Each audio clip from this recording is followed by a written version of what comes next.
Hi hello నమస్తే అండి. RRB group డికి prepare అవుతున్న మిత్రులందరికీ కూడా మన ఛానల్ తరపు నుంచి స్వాగతం అండి.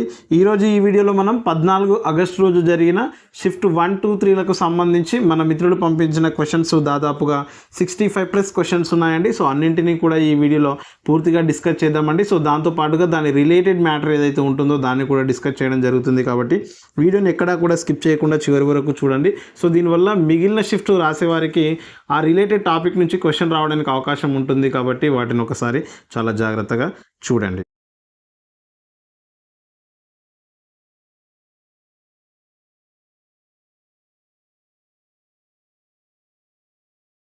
మే 2026లో 3 ఏళ్ల కాల పరిమితికి reserve bank of India RBI నూతన డిప్యూటీ గవర్నర్గా ఎవరు నియమితయ్యారని అడుగుతున్నారండి. సో దీని యొక్క కరెక్ట్ ఆన్సర్ వచ్చేసి రోహిత్ జైన్ గారు డిప్యూటీ గవర్నర్గా ఎన్నిక కావడం జరిగిందండి. సో దీని యొక్క ఆర్బీఐకి ఒక గవర్నర్తో పాటుగా నలుగురు డిప్యూటీ గవర్నర్లు కూడా ఉండడం జరుగుతుందండి. సో దాంట్లో కీలక నియంత్రణ అంశాలను మరి పర్యవేక్షించేందుకు రోహిత్ జైన్ గారు నియమించబడ్డారండి. సో ఇతరులు ఎవరంటే ఇతర డిప్యూటీ గవర్నర్లు వచ్చేసి టి రవిశంకర్ గారు మరియు రెండవ వ్యక్తి వచ్చేసి జె స్వామినాథన్ గారు కూడా వీరు ప్రస్తుతం ఉన్న ఆర్బీఐ డిప్యూటీ గవర్నర్లు అండి. సో ఆర్బీఐ ఎప్పుడు స్థాపించబడిందంటే 1935 ఏప్రిల్ 1 ఆర్బీఐ అనేది స్థాపించబడింది. ఏ చట్టం అంటే 1934 ఆర్బీఐ చట్టం ద్వారా 1935 ఏప్రిల్ 1 ఆర్బీఐని స్థాపించడం జరిగింది. నెక్స్ట్ క్వశ్చన్ అండి, భారతదేశ 94వ చెస్ గ్రాండ్ మాస్టర్ మరియు ఈశాన్య భారత అస్సాం నుండి మొదటి గ్రాండ్ మాస్టర్గా అయింది ఎవరు అని అడుగుతున్నారండి. సో దీని యొక్క కరెక్ట్ ఆన్సర్ వచ్చేసి మనకు మయాంక్ చక్రవర్తి గారు 94వ గ్రాండ్ మాస్టర్గా అవతరించడం జరిగిందండి. 94వ గ్రాండ్ మాస్టర్. మరియు ప్రజ్ఞానంద్ గుకేష్ కూడా తమిళనాడుకు చెందినవారండి. వీళ్ళిద్దరూ కూడా తమిళనాడు నుంచి గ్రాండ్ మాస్టర్లుగా ఎన్నికవడం జరిగింది. నెక్స్ట్ మొట్టమొదటిగా ఎన్నికైంది ఎవరంటే విశ్వనాథన్ ఆనంద్ గారు అండి. మొట్టమొదటి భారతదేశ గ్రాండ్ మాస్టర్ వచ్చేసి విశ్వనాథన్ ఆనంద్ గారు. ఇతను 1988లో మొదటి గ్రాండ్ మాస్టర్గా నిలవడం జరిగిందండి. మరి ఈ గ్రాండ్ మాస్టర్ బిరుదును ఎవరు ఇస్తారు అంటే ఎఫ్ఐడిఈ వారు ఇవ్వడం జరుగుతుంది. సో విశ్వనాథన్ ఆనంద్ గారు 1988లో మొట్టమొదటి గ్రాండ్ మాస్టర్. నెక్స్ట్ క్వశ్చన్ అండి, భారతీయ జనతా పార్టీ తరఫున పశ్చిమ బెంగాల్ ముఖ్యమంత్రిగా ఎవరు ప్రమాణ స్వీకారం చేశారని అడుగుతున్నారండి. సో మోస్ట్ ఇంపార్టెంట్ బిట్ అండి, ఇది చాలాసార్లు అడుగుతున్నారు. సువేందు అధికారి గారు పశ్చిమ బెంగాల్ నుంచి బీజేపీ క్యాండిడేట్గా సీఎంగా గెలవడం జరిగిందండి. సో ప్రస్తుత సీఎం ఎవరంటే సువేందు అధికారి గారండి. సో మరి దీనికి సంబంధించి క్వశ్చన్స్ అడుగుతున్నారండి. సో ఎవరిని ఓడించారంటే మమతా బెనర్జీ, తృణమూల్ కాంగ్రెస్ అయిన మమతా బెనర్జీని ఓడించి సువేందు అధికారి గారు ముఖ్యమంత్రిగా ప్రమాణ స్వీకారం చేయడం జరిగింది. సో ఇతను బీజేపీ నాయకులు. మరి భారత రాజ్యాంగంలో ఆర్టికల్ 164ను అనుసరించి ముఖ్యమంత్రిని గవర్నర్ నియమిస్తాడండి. సో ముఖ్యమంత్రిని నియమించేది గవర్నర్. సో దీన్ని కూడా గుర్తుంచుకోండి, ఆర్టికల్ 164. నెక్స్ట్ క్వశ్చన్ అండి, వజ్రప్రహార్ అనేది భారతదేశం మరియు ఏ దేశం మధ్య నిర్వహించబడుతున్న ఉమ్మడి ప్రత్యేక దళాల సైనిక విన్యాసం అని అడుగుతున్నారండి. సో వజ్రపహార్ అనేది దీనికి సంబంధించిందని. సో వజ్రపహార్ అనేది భారత్ మరియు యుఎస్ఏ మధ్య జరుగుతున్న ఉమ్మడి సైనిక విన్యాసం. నెక్స్ట్ జపాన్ భారత్తో ఉండేది ధర్మా గార్డియన్ అండ్ జిమెక్స్ అండి. సో రెండు జరుగుతాయి, ధర్మా గార్డియన్ అండ్ జిమెక్స్. సో ఈ రెండు కూడా జపాన్కు సంబంధించినవి. అండ్ రష్యాతో వచ్చేసి రష్యాతో ఉండేది ఇంద్ర అనేది జరుగుతుంది. సో ఫ్రాన్స్తో శక్తి మరియు వరుణ ఈ రెండు కూడా ఫ్రాన్స్తో జరగడం జరుగుతుందండి. సో వీటిని కూడా గుర్తుంచుకోండి, ఏదైనా అడగొచ్చు ఎగ్జామ్లో, కాబట్టి చాలా మోస్ట్ ఇంపార్టెంట్.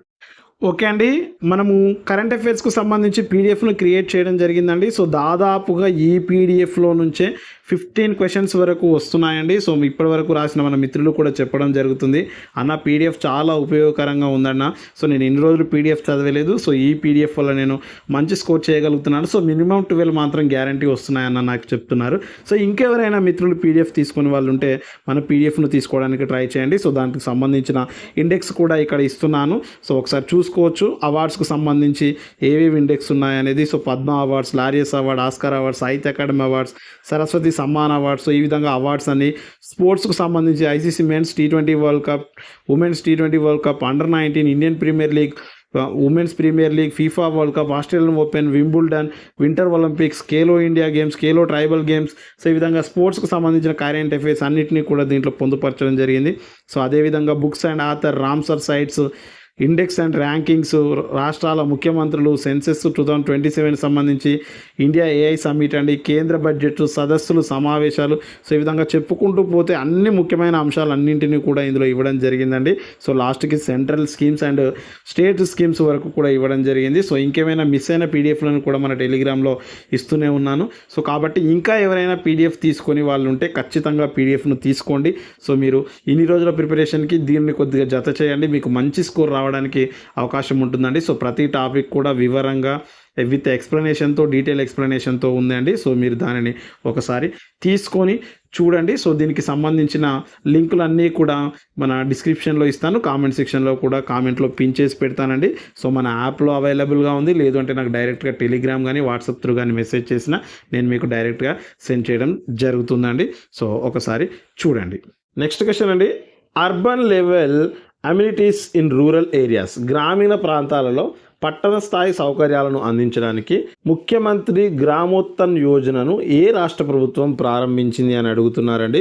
సో దీనికి సంబంధించిన కరెక్ట్ ఆన్సర్ వచ్చేసి గ్రామీణ మౌలిక సదుపాయాలను మెరుగుపరచడం ద్వారా పట్టణ గ్రామీణ వ్యత్యాసాన్ని తగ్గించడానికి గుజరాత్ ప్రభుత్వం దీనిని ప్రారంభించడం జరిగిందండి. ముఖ్యమంత్రి గ్రామోత్తన్ యోజన అనేది గుజరాత్ ప్రారంభించడం జరిగింది. సో మరి ఈ పథకం డాక్టర్ ఏపీజే అబ్దుల్ కలాం గారు ప్రతిపాదించిన పూరా భావనకి, PURA పూరా భావనకి అనుగుణంగా ఉంటుందండి. ఈ పథకం గుర్తుంచుకోండి. ఈ పథకం ఎవరి భావనలకు అనుగుణంగా ఉంటుందంటే ఏపీజే అబ్దుల్ కలాం గారి పూరా భావనలకు అనుగుణంగా ఉంటుంది. నెక్స్ట్ క్వశ్చన్ అండి, సంస్థాగత కేటగిరీ కింద సుభాష్ చంద్రబోస్ ఆపద ప్రబంధన్ పురస్కార్ 2026ను గెలుచుకున్న రాష్ట్ర సంస్థ ఏది అని అడుగుతున్నారండి. సో ప్రతి సంవత్సరం కూడా జనవరి 23వ తారీఖున నేతాజీ సుభాష్ చంద్రబోస్ జయంతినే, సో దాన్ని మనం ఏమంటామండి, పరాక్రమ్ దివాస్ అని కూడా అంటామండి. సో పరాక్రమ్ దివాస్ రోజున సుభాష్ చంద్రబోస్ ఆపద ప్రబంధన్ పురస్కార్ని ప్రతి సంవత్సరం కూడా చేయడం జరుగుతుంది. సో ఈసారి ఎవరికి వచ్చింది అంటే సిక్కిం రాష్ట్ర విపత్తు నిర్వహణ ప్రాధికార సంస్థకు ఈసారి సుభాష్ చంద్రబోస్ ఆపద ప్రబంధన్ పురస్కార్ అనేది రావడం జరిగింది. నెక్స్ట్ క్వశ్చన్ అండి, ఆస్ట్రేలియన్ ఓపెన్ 2026 మహిళల సింగిల్స్ టైటిల్ను ఎవరు గెలుచుకున్నారని అడుగుతున్నారండి. సో మహిళల సింగిల్ టైటిల్ను ఎవరు గెలిచారండి, ఎలెనా రిబాకినా గారు గెలవడం జరిగిందండి. సో ఆస్ట్రేలియన్ కోర్ట్ అనేది హార్డ్ కోర్ట్లో ఆడడం జరుగుతుందండి. ఆస్ట్రేలియన్ ఓపెన్ అనేది హార్డ్ కోర్ట్లో ఆడుతూ ఉంటారు. సో మనకి ఎవరు గెలిచింది ఎవరండి, ఎలెనా రిబాకినా గారు గెలవడం జరిగింది. నెక్స్ట్ క్వశ్చన్ అండి, మొదటి ఖేలో ఇండియా ట్రైబల్ గేమ్స్ ఏ రాష్ట్రం ఆతిథ్యం ఇస్తుంది. సో ఈ క్వశ్చన్ చాలాసార్లు రిపీట్ అవుతూనే ఉందండి. సో ట్రైబల్ గేమ్స్కు సంబంధించి అందరికీ తెలిసిందే, Chhattisgarh is the correct answer అండి. ఛత్తీస్గఢ్ ఆతిథ్యం ఇస్తూ ఉంది. నెక్స్ట్ క్వశ్చన్ అండి, వికసిత్ భారత్ @2047 యొక్క విజన్ డాక్యుమెంట్ మరియు రోడ్ మ్యాప్ ప్రధానంగా ఏ సంస్థ తయారు చేస్తుంది అని అడిగారండి. సో మరి రోడ్ మ్యాప్ కానీ డాక్యుమెంటరీ మరియు రోడ్ మ్యాప్ను తయారు చేసే సంస్థ ఏదని అడుగుతున్నారండి. సో భారతదేశ అత్యున్నత పబ్లిక్ పాలసీ థింక్ ట్యాంక్ అయిన నీతి ఆయోగ్ అండి. నీతి ఆయోగ్ 2047 నాటికి భారతదేశాన్ని అభివృద్ధి చెందిన దేశంగా మార్చడానికి బ్లూ ప్రింట్ అనేది సిద్ధం చేయడం జరిగింది. సో ఎవరండి, నీతి ఆయోగ్. మరి నీతి ఆయోగ్ ఎప్పుడు ఏర్పడిందండి, జనవరి 1, 2015 నీతి ఆయోగ్ ఏర్పడడం జరిగింది. సో దీని యొక్క ప్రస్తుత చైర్మన్ వచ్చేసి ఎవరండి, PM నరేంద్ర మోడీ గారు. సో వైస్ చైర్మన్ వచ్చేసి సుమన్ బేరీ స్థానంలో కొత్తగా రావడం జరిగింది, అశోక్ కుమార్ లహిరి గారు రావడం జరిగిందండి. సో సుమన్ బేరీ గారి స్థానంలో అశోక్ కుమార్ లహిరి గారు రావడం జరిగింది. సో ఇది కూడా మోస్ట్ ఇంపార్టెంట్ అండి, వీటిని కూడా గుర్తుంచుకోండి. నెక్స్ట్ క్వశ్చన్ అండి, పిక్సెల్ మరియు సర్వం AI ద్వారా ప్రారంభించబడిన భారతదేశపు మొదటి AI ఆధారిత ఆర్బిటాల్ డేటా సెంటర్ శాటిలైట్ పేరు ఏం పేరు అని అడుగుతున్నారండి. సో కరెక్ట్ ఆన్సర్ వచ్చేసి పాత్ ఫైండర్ అండి. పాత్ ఫైండర్ని భారత్ ప్రారంభించడం జరిగిందండి. దాని యొక్క శాటిలైట్ పేరు గుర్తుంచుకోండి. భూమి పరిశీలన డేటా ప్రాసెసింగ్ కోసం కక్షలో కృత్రిమ మేధస్సును నేరుగా అనుసంధానించడంలో పాత్ ఫైండర్ అనేది ముందడుగు వేయడం జరిగిందండి. సో నెక్స్ట్ నిస్సార్ అంటే నాసా మరియు ఇస్రో సింథటిక్ ఆపరేచర్ రాడార్ అండి. నిస్సార్ అంటే నాసా మరియు ఇస్రో సింథటిక్ ఆపరేచర్ రాడార్ అంటాం. సో నెక్స్ట్ ఆస్ట్రోసాట్ అంటే ఇండియా స్పేస్ అబ్జర్వేటరీని ఆస్ట్రోస్టాట్గా పిలవడం జరుగుతుంది. నెక్స్ట్ క్వశ్చన్ అండి, what was the official theme used for the earth hour లేదా world earth day global moment? So ఏది వాడుతున్నారండి? అవర్ పవర్ అవర్ ప్లానెట్ అనే నినాదంతో ఈసారి రావడం జరిగిందండి. Theme our power our planet అనే దానితో రావడం జరిగింది. సో వాతావరణ మార్పులను పరిష్కరించడంలో, గ్రహాన్ని రక్షించడంలో వ్యక్తుల సమిష్టి శక్తిని ఈ థీమ్ అనేది హైలైట్ చేస్తూ ఉందండి. సో మరి ప్రపంచ ధరిత్రి దినోత్సవాన్ని ఎప్పుడు జరుపుకుంటామండి? ఏప్రిల్ 22న ప్రతి సంవత్సరం కూడా ప్రపంచ ధరిత్రి దినోత్సవాన్ని ఎర్త్ డేని, వరల్డ్ ఎర్త్ డేని జరుపుకుంటాం, గుర్తుంచుకోండి. నెక్స్ట్ క్వశ్చన్ అండి, యువతను మాదక ద్రవ్యాల బారిన పడకుండా కాపాడేందుకు ప్రారంభించిన 100 వారాల దేశ వ్యాప్త ప్రచారం పేరు ఏమిటి అని అడిగారండి. సో ఈ క్వశ్చన్ చాలాసార్లు కూడా రిపీట్ కావడం జరుగుతుందండి. సో దీని యొక్క కరెక్ట్ ఆన్సర్ వచ్చేసి నషాముక్త్ యువ ఫర్ వికసిత్ భారత్ సంకల్ప్ అభియాన్ అండి. నషాముక్త్ యువ ఫర్ వికసిత్ భారత్ సంకల్ప్ అభియాన్. సో ఇది మనకు సామాజిక న్యాయం మరియు సాధికారత మంత్రిత్వ శాఖ ఈ ప్రచారాలకు వ్యవహరిస్తుందండి. సో ఎవరెవరండి? సామాజిక న్యాయం మరియు సాధికారత మంత్రిత్వ శాఖ అంటే the ministry of social justice and empowerment అనేది దీనిని పర్యవేక్షిస్తుంది. సో ఆ పథకం పేరు, ఆ ప్రచారం పేరు వచ్చేసి నషాముక్త్ యువ ఫర్ వికసిత్ భారత్ సంకల్ప్ అభియాన్ అనేది ఇంపార్టెంట్, గుర్తుంచు. నెక్స్ట్ క్వశ్చన్ అండి, కర్ణాటక మరియు భక్తి సంగీతంలో చేసిన సేవలకు గాను ఆంధ్రప్రదేశ్కు చెందిన ఏ ప్రముఖ వ్యక్తికి మరణానంతరం పద్మశ్రీ పురస్కారం అనేది లభించడం జరిగింది అని అడుగుతున్నారండి. సో దీని యొక్క కరెక్ట్ ఆన్సర్ వచ్చేసి ఎవరండి? గరిమెల్ల బాలకృష్ణ ప్రసాద్ గారు కరెక్ట్ ఆన్సర్ అండి. సో ఇతను టీటీడీ ఆస్థాన విద్వాంసుడు మరియు అన్నమాచార్య సంకీర్తనను ప్రాచుర్యంలోకి తీసుకురావడం ద్వారా ఇతనికి పద్మశ్రీ అవార్డు అనేది రావడం జరిగింది. సో పద్మ అవార్డులను ప్రతి సంవత్సరం కూడా ఎప్పుడు ఇస్తారండి? జనవరి 26 అంటే రిపబ్లిక్ డే రోజున ప్రదానం చేయడం జరిగింది. సో ఈసారి మొత్తంగా 113 మందికి పద్మ అవార్డులను ఇవ్వడం జరిగిందండి. సో వాటికి సంబంధించిన పీడిఎఫ్ కూడా మన పీడిఎఫ్లో అవైలబుల్లో ఉంది, ఒకసారి మీరు చూసుకోవచ్చు. నెక్స్ట్ క్వశ్చన్ అండి, గ్లోబల్ రిస్క్ రిపోర్ట్స్ అంతర్జాతీయ ప్రమాదాల నివేదిక ప్రతి సంవత్సరం ఏ అంతర్జాతీయ సంస్థ ద్వారా విడుదల చేయబడుతుందని అడుగుతూ ఉన్నారండి. సో దేని ద్వారా విడుదల చేయబడుతుందండి? వరల్డ్ ఎకనామిక్ ఫోరం, WEF అంటామండి. వరల్డ్ ఎకనామిక్ ఫోరం ద్వారా దీనిని రిలీజ్ చేయడం జరుగుతుంది. సో దావోస్ శిఖరాగ్ర సమావేశానికి ముందు స్వల్ప, మధ్య మరియు దీర్ఘకాలికంగా ఉన్న ప్రపంచ ప్రమాదాలను హైలైట్ చేయడానికి WEF ఈ నివేదికను ప్రచురిస్తుందండి. సో దావోస్లో ఉన్న దానికి శిఖరాగ్ర సమావేశం చేయడానికి అంటే ముందు దీనిని ప్రచురించడం జరుగుతుంది. మరి WEF ప్రధాన కార్యాలయం ఎక్కడుందండి? సో దీన్ని స్విట్జర్లాండ్లోని కోలాగ్నిలో ఉందండి. సో కోలాగ్ని స్విట్జర్లాండ్లో ఉండడం జరిగింది. సో దీన్ని కూడా గుర్తుంచుకోండి. నెక్స్ట్ క్వశ్చన్ అండి, సరళ యంత్రాలకు సింపుల్ మిషన్కు సంబంధించి క్రింది ప్రకటనలో ఏది తప్పు అంటున్నాడండి. సో సరళ యంత్రాలు బలం యొక్క దిశను మారుస్తాయి, సరళ యంత్రాలు బలం యొక్క పరిమాణాన్ని పెంచుతాయి, సరళ యంత్రాన్ని ఉపయోగించి మనం ఎల్లప్పుడూ తక్కువ పని చేస్తాము, సరళ యంత్రంలో శక్తి నిత్యత్వ నియమం వర్తిస్తుంది అంటున్నారండి. సో సరళ యంత్రాన్ని ఉపయోగించి మనం ఎప్పుడైనా ఎక్కువ పని చేస్తామండి. సో ఇక్కడ తక్కువ పని ఇచ్చాడు కాబట్టి ఆప్షన్ సి అనేది ఇచ్చిన దాంట్లో రాంగ్ స్టేట్మెంట్. సో మనల్ని అడిగింది రాంగ్ స్టేట్మెంటే కాబట్టి మనం ఆప్షన్ సిని చూస్ చేసుకోవాల్సి ఉంటుంది. అంటే ఒక సరళ యంత్రం అవసరమైన బలాన్ని తగ్గిస్తుంది లేదా బలం యొక్క దిశను మారుస్తుంది, కానీ అది చేసే పని మొత్తాన్ని మాత్రం తగ్గించదండి. సో ఎందుకంటే work is equal to formula ఏంటండి? ఫోర్స్ ఇంటూ డిస్ప్లేస్మెంట్ కదా. సో దీని ఫార్ములాను ఉపయోగించుకొని సో బలాన్ని తగ్గించవచ్చు, కానీ డిస్ప్లేస్మెంట్ తగ్గించినా కూడా మనకు వర్క్ అనేది ఎప్పుడూ కూడా తగ్గదు, ఎల్లప్పుడూ పెరుగుతూనే ఉంటుందనేది దీని యొక్క భావం అండి. సో శక్తి నిత్యత్వ నియమం ప్రకారం ఏం చెప్పొచ్చు అండి? సో మనం యంత్రంలో పెట్టిన దానికంటే తక్కువ శక్తి కానీ ఎక్కువ శక్తిని కానీ ఎప్పుడు కూడా తీసుకోలేము కాబట్టి అది గుర్తుంచుకోండి. నెక్స్ట్ క్వశ్చన్ అండి, పారామీషియం ఆహార రేణువులను దాని సెల్ నోటిలోకి సైటోస్టోమ్ అంటామండి. సో ఎలా తరలిస్తుంది అని అడుగుతూ ఉన్నాడండి. సో దీని యొక్క కరెక్ట్ ఆన్సర్ వచ్చేసి పారామీషియం సిలియా అనే చిన్న జుట్టు లాంటి నిర్మాణాలతో కప్పబడి ఉంటుందండి. సో సిలియా అంటాం దాన్నే. సో పక్షాభచలనం అంటామండి. సో దాన్ని కప్పబడి ఉంటుంది. ఇవి ఆహారాన్ని నోటి గాడిలోకి పంపడానికి లయబద్ధంగా కదులుతూ ఉంటాయండి. సో ఈ విధంగా కదులుతూ ఉండడం వల్ల ఆహారం అనేది నోటిలోకి వెళ్తుంది. సో మరి మిథ్యాపాదాల ద్వారా చనిపోయేది ఏంటంటే అమీబా అండి. సో మిథ్యాపాదాల ద్వారా ఆహారాన్ని తీసుకునేది అమీబా, మరియు ఫ్లాగెల్లా ద్వారా తీసుకునేది యుగ్లీనా అండి. సో యుగ్లీనా అనేది ఫ్లాగెల్లా ద్వారా తీసుకుంటుంది. సో వీటిని కూడా గుర్తుంచుకోండి.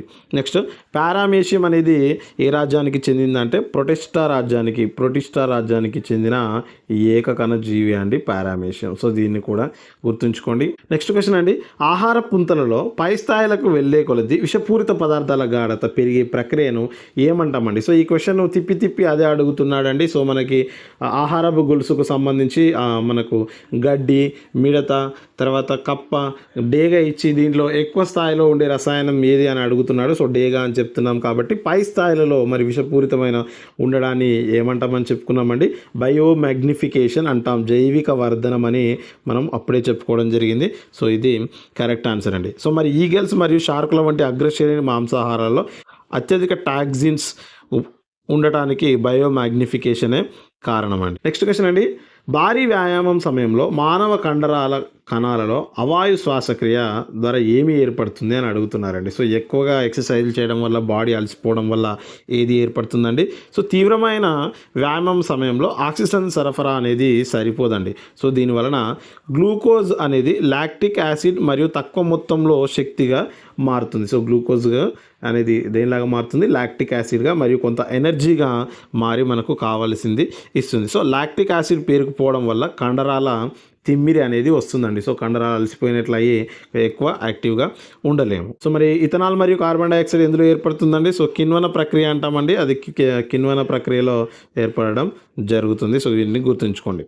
సో మసాజ్ లేదా వేడి నీటి స్నానం రక్త ప్రసరణకు మెరుగుపరుస్తుంది. లాక్టిక్ ఆమ్లాన్ని విచ్ఛిన్నం చేయడానికి ఆక్సిజన్ సరఫరా చేస్తుంది. కాబట్టి అలసిపోయిన వెంటనే వేడి నీటి స్నానం చేయాలి. నెక్స్ట్ క్వశ్చన్ అండి, అనేక పురాతన దట్టమైన చెట్లు, మందపాటి రాతి పొరలు మరియు భూకంపాల చరిత్ర ఉన్న ప్రాంతంలో ఏ రకమైన శిలాజ ఇంధనం లభించే అవకాశం ఎక్కువగా ఉంటుందండి? సో ఎక్కువ ఏది ఉంటుందండి? సో మిలియన్ సంవత్సరాల పాటు తీవ్రమైన ఒత్తిడి మరియు వేడి కింద మందపాటి శిలల పొరల క్రింద ఖననం చేయబడిన పురాతన దట్టమైన అడవులు మరియు వృక్ష పదార్థాల అవశేషాల నుండి బొగ్గు ఏర్పడుతుందండి. సో బొగ్గు ఏర్పడుతుంది. దీన్నే మనం కార్బనైజేషన్ అని కూడా అంటామండి. కార్బనైజేషన్ అంటాం. సో దీన్ని కూడా గుర్తుంచుకోండి. సో ఎక్కువ ఏది ఏర్పడుతుంది? బొగ్గు అనేది ఏర్పడడం జరుగుతుంది. సో ఆంథ్రాసైట్ అనేది అత్యధిక కార్బన్ కంటెంట్ ఉన్న అత్యధిక నాణ్యత గల బొగ్గు అండి. సో ఏం బొగ్గు అండి ఎక్కువగా నాణ్యత ఉండేది? ఆంథ్రాసైట్. సో ఇది ఆంథ్రాసైట్, లిగ్నైన్ ఇవి కొన్ని ఉంటాయండి దాని పేర్లకు సంబంధించి. సో ఆంథ్రాసైట్ అనేది అత్యధిక నాణ్యత కల బొగ్గు. నెక్స్ట్ క్వశ్చన్ అండి, వేగము కాలము గ్రాఫ్ నుండి ఒక వస్తువు యొక్క త్వరణాన్ని ఎలా కనుగొనవచ్చు అని అడుగుతున్నాడండి. సో ఈ గ్రాఫ్లో నుంచి కంపల్సరీ ప్రతి షిఫ్ట్లో క్వశ్చన్ పడుతూ ఉందండి. సో దీనికి సంబంధించిన పీడిఎఫ్ని మన టెలిగ్రామ్లో ఇచ్చానండి, ఫ్రీగానే ఉంది. సో మన టెలిగ్రామ్ నుంచి కూడా మీరు తీసుకోవచ్చు. సో ఆన్సర్ ఏంటండి మరి? దేన్ని సూచిస్తుందండి? కాలము వేగానికి సంబంధించిన గ్రాఫ్. సో ఈ విధంగా ఉన్నప్పుడు ఇది వెలాసిటీ అంటాం, ఇక్కడ టైం టీ అంటాం. సో మరి త్వరణం అనేది ఎలా ఉంటుందండి? త్వరణం అంటే యాక్సిలరేషన్ ఈజ్ ఈక్వల్ టు ఏమని చెప్తామండి? వేగంలోని మార్పు అంటాం. అంటే స్పీడ్ బై టైం అని చెప్తూ ఉంటాం, స్పీడ్ బై టైం. మరి త్వరణంలో స్పీడ్ పెరిగినప్పుడు త్వరణం తగ్గుతుంది, మరియు స్పీడ్ తగ్గినప్పుడు త్వరణం అనేది తగ్గుతుంది. స్పీడ్ పెరిగితే త్వరణం అనేది పెరుగుతూ ఉంది. కాబట్టి దీని గ్రాఫ్ అనేది ఈ విధంగా, సో వెలాసిటీ పెరిగినప్పుడు టైం అనేది తగ్గుతూ ఉంటుంది. కాబట్టి ఈ విధంగా స్లోప్ని సూచిస్తూ ఉంటుందండి. సో గ్రాఫ్ అనేది స్లోప్ని సూచిస్తూ ఉంది.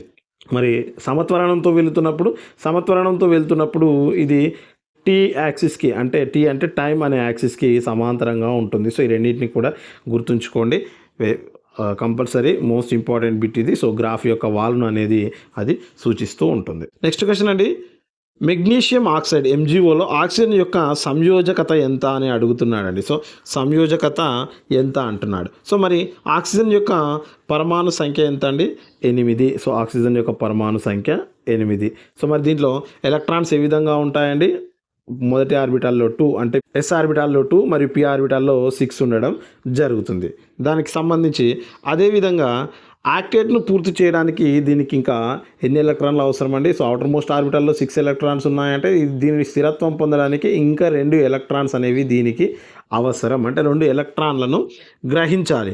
కాబట్టి దీని యొక్క ఛార్జ్ని ఏమని చెప్తామండి? మెగ్నీషియం ఆక్సైడ్ని -2గా చెప్తాం. అంటే 2 గ్రహించాలి కాబట్టి మైనస్గా ఇండికేట్ చేస్తామండి. అదే కోల్పోవాల్సి వస్తే +2 అని చెప్తాం. మరి దీని యొక్క సంయోజకత ఎంత అంటే ఏం చెప్తామండి?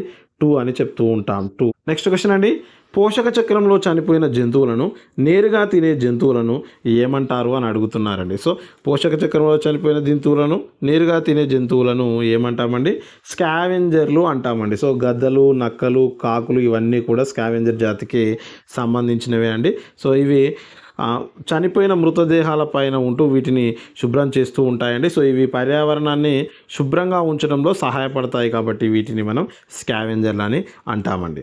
సో డీకంపోజర్లు, విచ్ఛిన్నకారులు అంటే ఎవరండి? మరి సూక్ష్మ స్థాయిలో పదార్థాన్ని విచ్ఛిన్నం చేసే శిలీంధ్రాలు, బ్యాక్టీరియాలను మనం విచ్ఛిన్నకారులని అనడం జరుగుతుంది. సో ప్రాథమిక వినియోగదారులు అంటే శాకాహారులను ప్రాథమిక వినియోగదారులు అంటాం.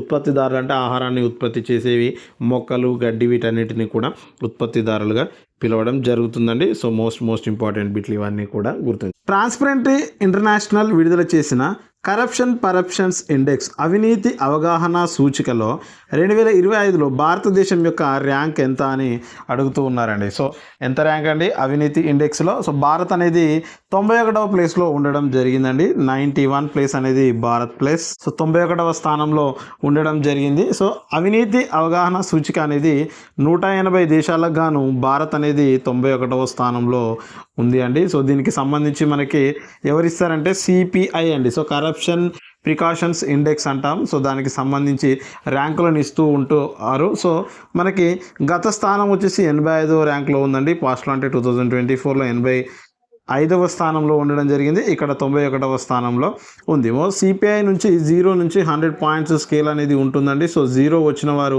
అవినీతి ఎక్కువ అని, 100 పాయింట్స్ వచ్చిన వారు అవినీతి లేని దేశంగా ఉంటుందనేది దీని యొక్క ముఖ్య ఉద్దేశం అండి. సో వీటిని కూడా గుర్తుంచుకోండి. సో 91వ స్థానంలో ఉంది. నెక్స్ట్ క్వశ్చన్ అండి, tides of time India's history through morals in parliament అనే పుస్తకాన్ని రచించింది ఎవరండి? సో ఈ క్వశ్చన్ రెండోసారి అడగడం అండి ఈ షిఫ్ట్లకు సంబంధించి. సో రాసింది ఎవరండి? సుధామూర్తి గారు రాయడం జరిగిందండి. సో సుధామూర్తి గారు రాశారు. సో కొత్త పార్లమెంట్ భవనంలోని కుడ్య చిత్రాలలో చిత్రీకరించబడిన భారతదేశ చరిత్రను వివరిస్తూ ఈ పుస్తకాన్ని రాయడం జరిగిందండి. ఎవరండి? సుధామూర్తి గారు. నెక్స్ట్ క్వశ్చన్, ఫైనల్లో హర్యానాను ఓడించి సయ్యద్ ముస్తక్ అలీ ట్రోఫీ 2025ను గెలుచుకున్న జట్టు ఏది అంటున్నాడు. సో సయ్యద్ ముస్తక్ అలీ ట్రోఫీ అనేది క్రికెట్కు సంబంధించింది అండి.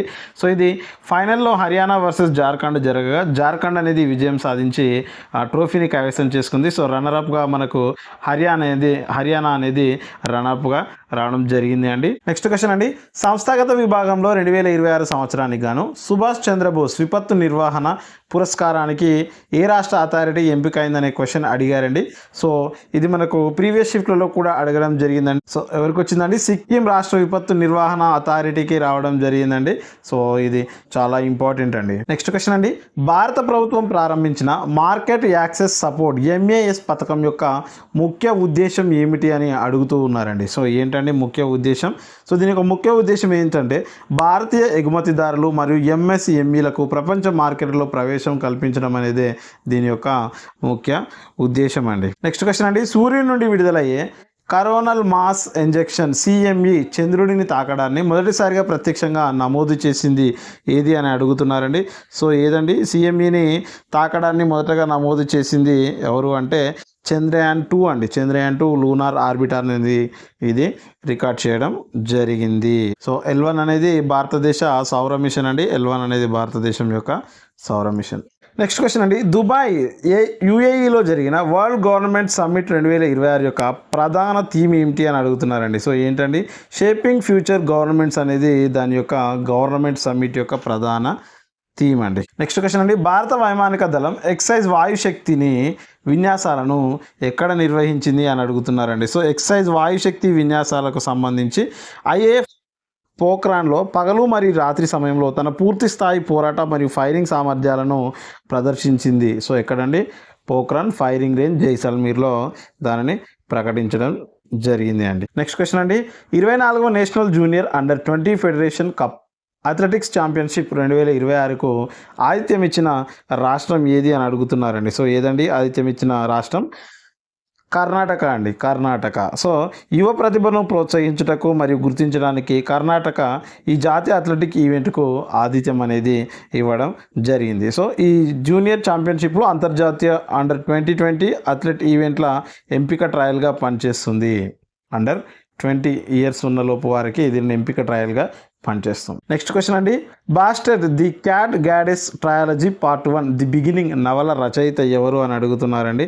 సో ఇది కూడా ఇంపార్టెంట్ బిట్ అండి. సో దీని యొక్క ఆన్సర్ వచ్చేసి నజీం మహమ్మద్ అండి. సో నజీం మహమ్మద్ గారు దీనిని రచించడం జరిగిందండి. సో బాస్టెట్ అంటే ఏమిటి అంటే ఈజిప్ట్ దేవత పేరు అండి. సో ప్రాచీనంలో ఉన్న ఈజిప్ట్ దేవత పేరు బాస్టెట్ అంటారు. సో ఈజిప్ట్ దేవత గురించి రాశాడు కాబట్టి నజీం మహమ్మద్ గారు రాయడం జరిగింది. నెక్స్ట్ క్వశ్చన్ అండి, సీసం లెడ్ పరమాణు సంఖ్య 82 యొక్క రసాయన సంకేతం ఏంటండి? సో సీతం అంటే పీబీ అండి, ప్లంబం అంటాం. సో దాని యొక్క లాటిన్ నేమ్ వచ్చేసి ప్లంబం. సో దాని యొక్క సంకేతం సింబల్ ఏంటండి? పీబీ. సో ఇక్కడ ఇచ్చినవి చూడండి, ఏయు అంటే హారం అండి. సో దీన్నే మనం గోల్డ్ అని అంటాం. ఏఎల్ అంటే అల్యూమినియం అండ్ ఏజీ అంటే అర్జెంటం. సో దీన్నే మనం సిల్వర్ అని కూడా పిలుస్తూ ఉంటామండి, సిల్వర్. నెక్స్ట్ క్వశ్చన్ అండి, సోడియం కార్బోనేట్ హైడ్రోక్లోరిక్ ఆమ్లంతో చర్య జరిపినప్పుడు ఏ వాయువు విడుదలవుతుంది? సో సోడియం కార్బోనేట్ ఫార్ములా ఏంటండి? Na2CO3 అనేది సోడియం కార్బోనేట్ అండి. సోడియం కార్బోనేట్ Na2CO3 అనేది దేంతో రియాక్ట్ కమ్మంటున్నారండి? హైడ్రోక్లోరిక్ యాసిడ్తో అంటే ప్లస్ HClతో రియాక్ట్ అయినప్పుడు ఏవేవి రిలీజ్ అవుతాయండి? సో ఇక్కడ చూడండి, Na ఉంది, Cl ఉంది, Hలు ఇక్కడ ఉన్నాయి కాబట్టి మనం యాక్షన్ చేసినప్పుడు ఈ NaCl ఫామ్ అవుతుంది, ప్లస్ అదేవిధంగా H2O ఫామ్ అవుతుంది, ప్లస్ CO2 కూడా ఫామ్ అవుతుందండి. సో కార్బన్ డైఆక్సైడ్ కూడా ఫామ్ కావడం జరుగుతుంది. సో ఇక్కడ అడుగుతుంది ఏంటి, ఏ వాయువు విడుదలవుతుందంటే కార్బన్ డైఆక్సైడ్ వాయువు అనేది విడుదలవ్వడం జరుగుతుంది. నెక్స్ట్ క్వశ్చన్ అండి, కేంద్ర ప్రభుత్వం ప్రారంభించిన VBG RAM-G పథకం 2 దశాబ్దాల నాటికి ఏ గ్రామీణ ఉపాధి పథక స్థానంలోకి వచ్చిందండి? సో దేనికి వచ్చిందండి? మహాత్మా గాంధీ జాతీయ గ్రామీణ ఉపాధి హామీ పథకంలోకి ఇది రావడం జరిగిందండి. చాలా చాలా ఇంపార్టెంట్. సో ఇక్కడ ఉపాధి హామీ పథకం ద్వారా ఒక కుటుంబానికి అందించే రోజులు ఏంటండి? పని రోజులు, 100 రోజుల పని రోజులను అందిస్తూ ఉన్నారు. నెక్స్ట్ క్వశ్చన్ అండి, 1661లో రసాయన శాస్త్రంలో మొదటిసారిగా మూలకం ఎలిమెంట్ అనే పదాన్ని ఉపయోగించిన శాస్త్రవేత్త ఎవరండి? సో రాబర్ట్ బాయిల్ గారు దానిని ఎలిమెంట్ అనే దానిని ఉపయోగించడం జరిగిందండి. సో ఇక్కడ రాబర్ట్ బాయిల్ మూలకాన్ని రసాయన మార్గాల ద్వారా సరళమైన పదార్థాలుగా విభజించలేని పదార్థంగా నిర్వచించారు. నెక్స్ట్ క్వశ్చన్ అండి, గగన్యాన్ మిషన్లో భాగంగా బంగాళాఖాతంలో crew module recovery trials ISRO ఏ సంస్థతో కలిసి విజయవంతంగా నిర్వహించింది అని అడుగుతున్నారండి. సో ఇది భారత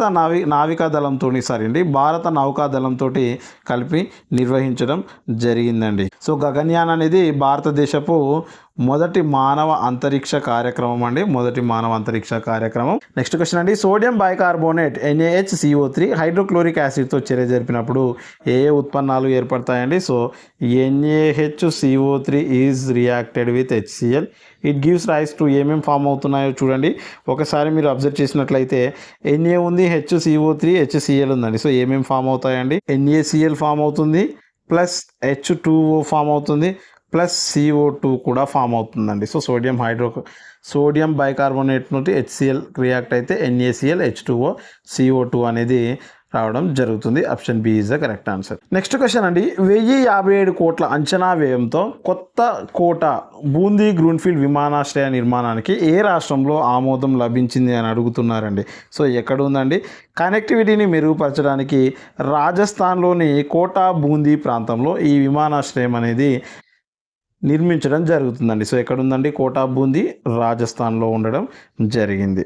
నెక్స్ట్ క్వశ్చన్ అండి, if an object is placed at 2F in front of convex lens where will be the image formed అంటున్నాడండి. సో కుంభాకార కటకం ఎదుట ఒక వస్తువును 2F వద్ద ఉంచినప్పుడు దాని ప్రతిబింబం అనేది ఎక్కడ ఫామ్ అవుతుంది అని అడుగుతున్నాడండి. సో ఎక్కడ ఫామ్ అవుతుందండి అది? సో 2F1 వద్ద పెట్టినప్పుడు 2F2 వద్ద అనేది ఇమేజ్ అనేది ఫామ్ అవుతుందండి. సో దానికి సమానమైన పరిమాణం, నిజ ప్రతిబింబం మరియు తలక్రిందులైన ప్రతిబింబం ఉంటుంది. నెక్స్ట్ క్వశ్చన్ అండి, వేగము కాలము అంటే వెలాసిటీ టైం గ్రాఫ్లో కాలం అక్షానికి సమాంతరంగా ఉన్న సరళరేఖ దీన్ని సూచిస్తుందండి. సో మనం ఇంతకుముందే తెలుసుకున్నామండి. సో ఇలా ఉన్నప్పుడు ఇది వెలాసిటీ టైం అనుకుంటే దీనికి సమాంతరంగా ఉన్నది సమత్వరణం అని చెప్తామండి. సమత్వరణం లేదా స్థిర వేగం లేదా శూన్య త్వరణం అని చెప్తాం. సో అది ఆప్షన్ బిలో ఉంది, అది కరెక్ట్ ఆన్సర్ అండి. నెక్స్ట్ క్వశ్చన్ అండి, ఒక చర్యాశీల లోహం విలీన ఆమ్లంతో చర్య జరిపినప్పుడు సాధారణంగా ఏర్పడే ఉత్పన్నాలు ఏవి అని అడుగుతూ ఉన్నారండి. సో ఇక్కడ లోహాలు ఆమ్లంతో చర్య జరిపినప్పుడు హైడ్రోజన్ వాయువును అనేది ఇస్తూ ఉంటాయండి. లోహాలు సో ఫర్ ఎగ్జాంపుల్ సోడియం అనేది లోహం అనుకుంటే ఇది HCl హైడ్రోక్లోరిక్ యాసిడ్తో చర్య ఉంది అనుకోండి, ఏమొస్తుందండి? NaCl ప్లస్ H2 హైడ్రోజన్ వాయువుని ఇస్తూ ఉంటాయి. సో ఇక్కడ అడుగుతుంది ఏంటి? లవణము అంటే NaCl NaCl లవణము, హైడ్రోజన్ అనేది వాయువుని ఉత్పత్తి చేస్తూ ఉంటాయి. మరి హైడ్రోజన్ వాయు పరీక్ష ఎలా ఉంటుందండి? హైడ్రోజన్ వాయువు దగ్గర మండుతున్న అగ్గిపుల్లను ఉంచినట్లయితే అది పప్ అనే ధ్వనితో హైడ్రోజన్ వాయువు దానిని ఆర్పేస్తుంది. నెక్స్ట్ క్వశ్చన్ అండి, కార్బన్ అత్యధిక సంఖ్యలో సమ్మేళనాలను ఏర్పరచడానికి కారణమైన దాని విశిష్ట లక్షణాలు ఏవి అని అడుగుతున్నారండి. సో ఎందుకు ఏర్పరుస్తాయండి అవి అంటే క్యాటనేషన్ మరియు టెట్రావాలెన్సీ అనేవి ఉంటాయండి. క్యాటనేషన్ మరియు టెట్రావాలెన్సీ ఉంటాయి. సో క్యాటనేషన్ అంటే ఏంటి అంటే ఇతర కార్బన్ అణువులతో పొడవైన గొలుసులు ఏర్పరచగల సామర్థ్యాన్ని మనం క్యాటనేషన్ అంటామండి. మరి టెట్రావాలెన్సీ అంటే ఏమిటి అంటే ఇది 4 ఎలక్ట్రాన్లను సంయోజకతలో 4 ఎలక్ట్రాన్లను కలిగి ఉండడమే టెట్రావాలెన్సీ. సో దానివల్ల ఇది ఎక్కువ సమ్మేళనాలను ఏర్పరుస్తుంది. నెక్స్ట్ అండి, న్యూటన్ 3వ గమన నియమం ప్రకారం వస్తువు A మరియు B పై 300 న్యూటన్ల బలాన్ని ప్రయోగిస్తే వస్తువు A పై ఎంత బలాన్ని ప్రయోగిస్తుందని అడుగుతూ ఉన్నారండి. సో ఎంత బలాన్ని ప్రయోగిస్తుందని 300 న్యూటన్ల బలాన్ని ప్రయోగిస్తే 300 న్యూటన్ల బలాన్ని వ్యతిరేక దిశలో ప్రయాణిస్తుంది. నెక్స్ట్ క్వశ్చన్ అండి, మొక్కల వేర్ల నుంచి గ్రహించిన నీరు దాన్ని జైలం ద్వారా దారువు ద్వారా పైకి చేరడానికి ప్రధానమైన ప్రక్రియ పేరు ఏమిటి అంటున్నారండి. సో ఏమిటండి అది? Transpiration, pull and pressure difference అంటామండి. Transpiration, pull and pressure difference ద్వారా అది వెళ్తుంది. నెక్స్ట్ క్వశ్చన్ అండి, సల్ఫ్యూరిక్ యాసిడ్తో సోడియం హైడ్రాక్సైడ్ తటస్థీకరణం చెందినప్పుడు ఏర్పడే ఉత్పన్నాలు ఏవి అంటున్నారండి. సో ఇక్కడ ఇచ్చాడండి తటస్థీకరణం అని. సో తటస్థీకరణం అంటేనే లవణము మరియు నీరు ఏర్పడడాన్ని మనం తటస్థీకరణం అని పిలుస్తూ ఉంటాం. సో ఇక్కడ ఏం ఏర్పడుతుందండి? లవణము మరియు నీరండి. So option C is the correct answer. Next question అండి, మానవ చెవి వినగలిగే ధ్వని పౌనపున్య శ్రవ్య అవధి ఎంత అంటున్నాడండి. సో ఎంత అండి మానవుడు వినగలిగేది? 20 హెడ్జెస్ నుంచి 20,000 హెడ్జెస్ వరకు మానవుడు వినగలుగుతాడు. ఇది మోస్ట్ ఇంపార్టెంట్ అండి. సో 20,000 హెడ్జెస్ పైన ఉంటే దానిని అల్ట్రా సౌండ్స్ అంటామండి. అల్ట్రా సౌండ్స్ అని పిలవడం జరుగుతుంది. సో 20 హెడ్జెస్ కంటే తక్కువ ఉంటే ఇన్ఫ్రా సౌండ్స్, సో శ్రవ్యధనులు అంటాం. ఇన్ఫ్రా సౌండ్స్ అని అంటాం. నెక్స్ట్ క్వశ్చన్ అండి, సాధారణ కాంతి సూక్ష్మదర్శిని దృశ్య కాంతిని ఉపయోగిస్తే అధిక రెజల్యూషన్ కలిగిన ఎలక్ట్రాన్ మైక్రోస్కోప్ దేనిని ఉపయోగిస్తుంది అని అడుగుతున్నారండి. సో దేనిని ఉపయోగిస్తుంది అనేది ఖచ్చితంగా హై స్పీడ్ ఎలక్ట్రాన్ ఉండే పుంజాన్ని మాత్రమే ఉపయోగిస్తుంది. అది తెలిసిన విషయమే. సో ఎలక్ట్రాన్ మైక్రోస్కోప్లు వస్తువులను దాదాపు 50 మిలియన్ల రెట్లుగా కూడా పెద్దవిగా చూపించగలవు. 50 మిలియన్ రెట్లు. నెక్స్ట్ క్వశ్చన్ అండి, పెద్ద ఆడిటోరియంలో మరియు సినిమా హాళ్లలో ధ్వని ప్రతిధ్వనులు తగ్గించడానికి ఏ పద్ధతిని ఉపయోగిస్తూ ఉంటారండి. సో ఏవి ఉపయోగిస్తారండి ధ్వని ప్రతిధ్వనులు తగ్గించడానికి? గోడలు పైకప్పుల పైన ధ్వని శోషక పదార్థాలైన ఫైబర్ బోర్డులు, కర్టెన్లు అమర్చడం ద్వారా ఆ ధ్వని అనేది ప్రతిధ్వని అనేది తగ్గుతూ ఉంటుంది. సో దీని ద్వారా ప్రేక్షకులకు సీట్లకు కూడా ధ్వనిని గ్రహించే కుషన్లతో రూపొందించబడి ఉంటాయండి. నెక్స్ట్ క్వశ్చన్ అండి, రక్షణ రంగంలో పర్యావరణ అనుకూల సాంకేతికతను ప్రోత్సహించడానికి green innovation defence and tech partnership కోసం భారతదేశం ఏ దేశంతో ఒప్పందం చేసుకుంది అని అడుగుతున్నారండి. సో ఇది స్వీడన్ దేశంతో ఒప్పందం చేసుకోవడం జరిగిందండి భారతదేశం అనేది. నెక్స్ట్ క్వశ్చన్ అండి, అధికంగా ధూమపానం చేయడం వల్ల మానవ శరీరంలో అత్యధికంగా దెబ్బతినే ప్రధాన అవయవం ఏందండి? సో అది తెలిసిందే అండి. అధికంగా ధూమపానం అంటే పొగ తాగడం వలన దెబ్బతినేది ఊపిరితిత్తులు అండి. సో మనం అధికంగా మద్యపానాన్ని తీసుకుంటే లివర్ డ్యామేజ్ అవుతుంది. అధికంగా మద్యపానం తీసుకుంటే లివర్ డ్యామేజ్ అవుతుంది. అధికంగా ధూమపానం వల్ల ఊపిరితిత్తులు డ్యామేజ్ అవ్వడం జరుగుతుంది. ఓకే అండి, ఈ వీడియోకు సంబంధించి ఇది లాస్ట్ క్వశ్చన్ అండి. సో దాదాపుగా 60 క్వశ్చన్ల పైన డిస్కస్ చేయడం జరిగింది. సో ఇంకా క్వశ్చన్స్ మిత్రుల నుంచి క్వశ్చన్స్ పంపించే వాళ్ళు మన టెలిగ్రామ్ త్రూ కానీ వాట్సాప్ త్రూ కానీ క్వశ్చన్స్ని సెండ్ చేయండి. అదేవిధంగా వీడియో నచ్చితే ఖచ్చితంగా లైక్ చేయండి, షేర్ చేయండి. ఓకే అండి, చివరి క్వశ్చన్ చూద్దామండి. భారత ప్రభుత్వం పాకిస్తాన్తో కుదుర్చుకున్న 1960 నాటి, సో ఇది ఇంపార్టెంట్ అండి, 1960 అని గుర్తుంచుకోవాలి. 1960 నాటి సింధు జలాల ఒప్పందాన్ని IWT అంటామండి. IWT ఇండస్ వాటర్ ట్రీటీ అంటాం. సో ఏప్రిల్ 2025లో తక్షణమే అమల్లోకి వచ్చేలా నిలిపివేయడానికి ప్రధాన కారణం ఏమిటండి? ఏం జరిగిందండి? సో యుద్ధం జరిగింది మొత్తానికి. సో పహల్గామ్ ఉగ్రదాడి మరియు నిరంతర సరిహద్దు ఉగ్రవాదానికి నిరసనగా దీనిని మూసివేయడం అనేది జరిగిందండి. So option B is the correct answer. So video నచ్చితే ఖచ్చితంగా లైక్ చేయండి, షేర్ చేయండి, కామెంట్ కూడా చేయండి. Thank you very much.